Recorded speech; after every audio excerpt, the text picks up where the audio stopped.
Fala galera, tudo bem com vocês? Eu sou Claudino e hoje a gente vai falar um pouquinho sobre o que vai mudar para o Brasil após essa captura de um presidente vizinho que a gente teve. No vídeo anterior, a gente falou um pouquinho sobre tecnologia, poder, ruptura e como os Estados Unidos eles podem pensar em redesenhar a Venezuela. E nesse rolo todo, a captura de um presidente vizinho não é apenas um evento diplomático para o Brasil, talvez seja um alerta sistêmico que a gente precisa ter e precisa estar muito ligado nos próximos passos. Quando um chefe de Estado da América do Sul cai com participação direta dos Estados Unidos, o impacto não é só na fronteira. Ele atravessa mercados, cadeias tecnológicas, decisões de infraestrutura e principalmente política e soberania digital. E aqui no canal Produto On, a pergunta não é se isso é bom ou ruim politicamente, e a gente não vai entrar nesse mérito da questão política. Para a gente, a pergunta é muito objetiva. O que muda para o Brasil na prática em relação à tecnologia e mercado depois desse evento que a gente teve na Venezuela?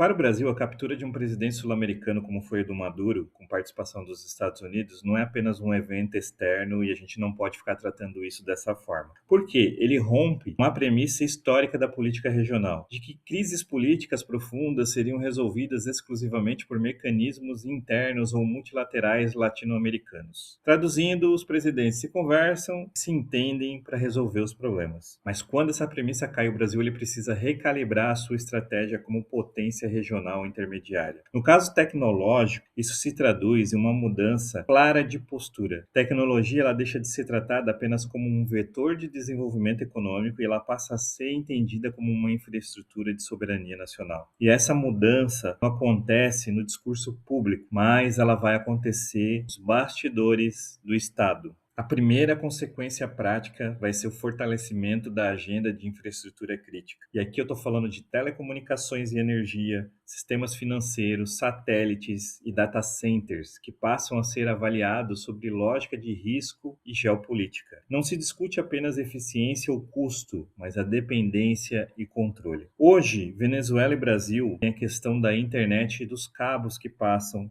entre esses países. E a discussão aqui vai ser enorme. O Brasil já possui uma das maiores infraestruturas digitais que a gente tem na região hoje da América do Sul e passa a ser visto como um ativo estratégico, tanto por aliados quanto por aqueles observadores externos que a gente tem da política. E isso aumenta o interesse internacional, mas também a pressão para alinhamentos políticos e tecnológicos. Outro impacto relevante está na política de cloud e de dados governamentais. A captura de um chefe de Estado vizinho reforça um alerta gigante. Quem controla a infraestrutura digital controla a capacidade de governar. E isso vai acelerar debates internos sobre soberania de dados, contratação de provedores, principalmente provedores estrangeiros, e a localização de informações sensíveis que a gente tem hoje. Todas as leis possíveis e imagináveis a gente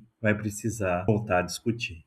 Para as empresas brasileiras de tecnologia, esse movimento vai gerar um paradoxo enorme. De um lado, vocês vão ver surgir oportunidades em contratos públicos, segurança da informação, sistemas críticos. O mercado vai estar muito aquecido nessas áreas, só que de outro lado, vai aumentar o nível de exigência regulatória. Estou falando aqui de compliance mesmo, e principalmente responsabilidade de instituição e responsabilidade fiscal. O cerco vai ser muito alto nessa questão dessas empresas que vão trabalhar nessas áreas. Pensando no mercado financeiro, o Brasil ele vai passar a ser tratado como um porto relativamente seguro em um cenário regional mais instável, porque hoje é o maior país da América do Sul e é o que detém esse controle. Isso vai atrair capital, mas também vai tornar o país mais sensível a oscilações externas que a gente tem de mercado. A tecnologia financeira, aqui eu estou falando de pagamentos, bancos digitais, criptoativos, infraestrutura de liquidação, vão entrar no centro das atenções regulatórias. E aqui a gente vai ter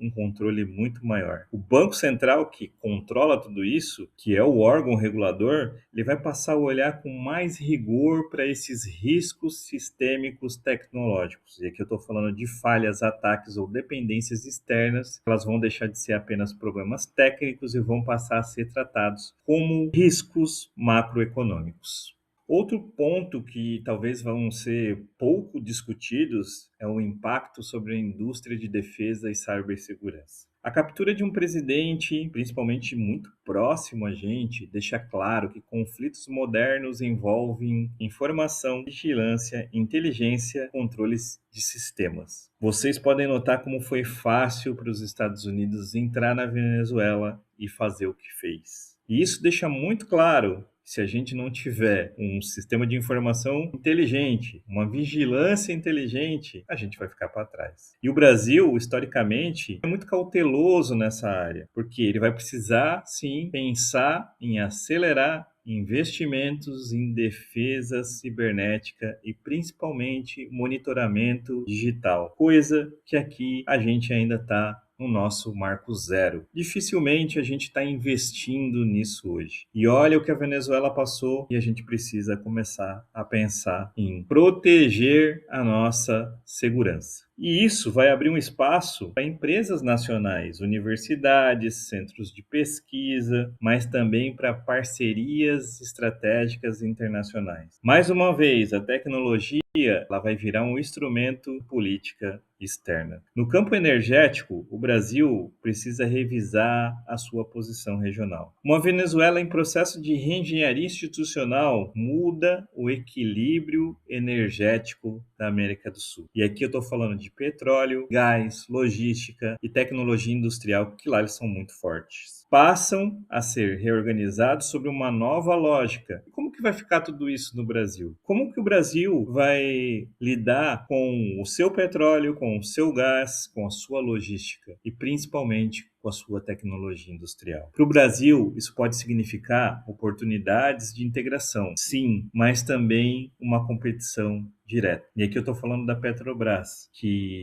é uma empresa que detém os nossos royalties de petróleo e ela vai ter um conflito muito grande, principalmente com os americanos. E aqui não é só Petrobras, tá, gente? Empresas de engenharia, fornecedores de tecnologia industrial, todas essas empresas precisam se reposicionar em um tabuleiro muito complexo que é o jogo com os Estados Unidos.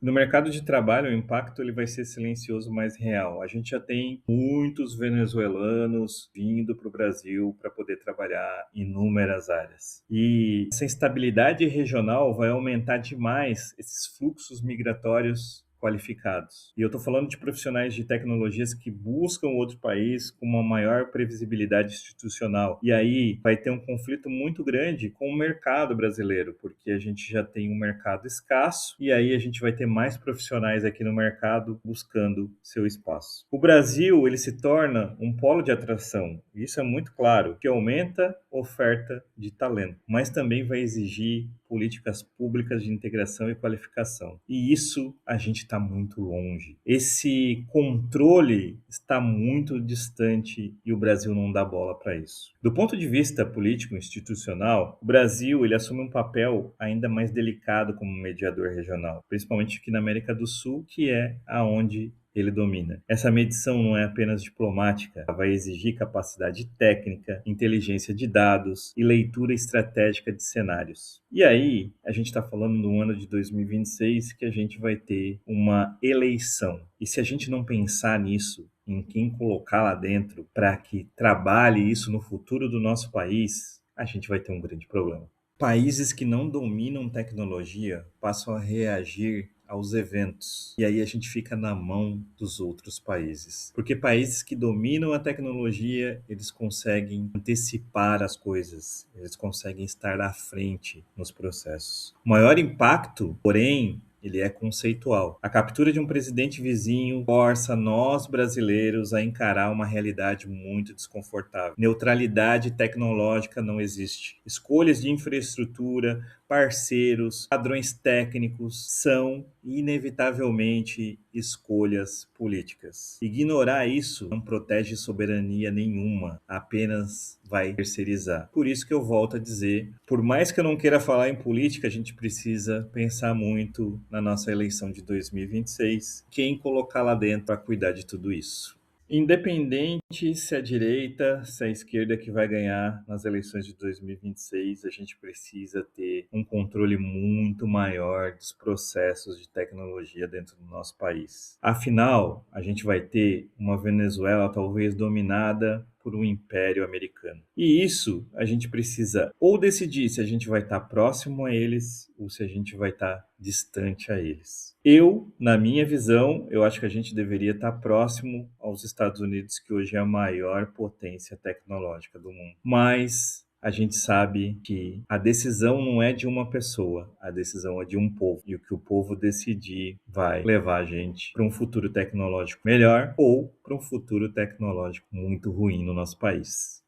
O que muda para o Brasil não é apenas o ambiente externo, é a forma como o país precisa enxergar a si mesmo. Tecnologia não é mais produtividade, e não é só a produtividade, é poder, é proteção e principalmente posicionamento estratégico. A captura de um presidente vizinho expôs algo que muitos preferem ignorar. Quem controla sistemas, controla decisões. E para o Brasil, o desafio não é escolher o lado que ele vai ficar, é não perder o controle que ele tem hoje. Se esse conteúdo fez sentido para você, não deixa de curtir o nosso canal, segue aí o nosso canal, compartilha com quem precisa ouvir isso, porque aqui a gente prefere discutir o evento de tecnologia e tudo que a gente vai ter pela frente com essa guerra, digamos, que está começando no ano de 2026. E a gente quer discutir esse impacto real e estrutural que a gente está tendo hoje em cima da tecnologia. Até o próximo vídeo, pessoal!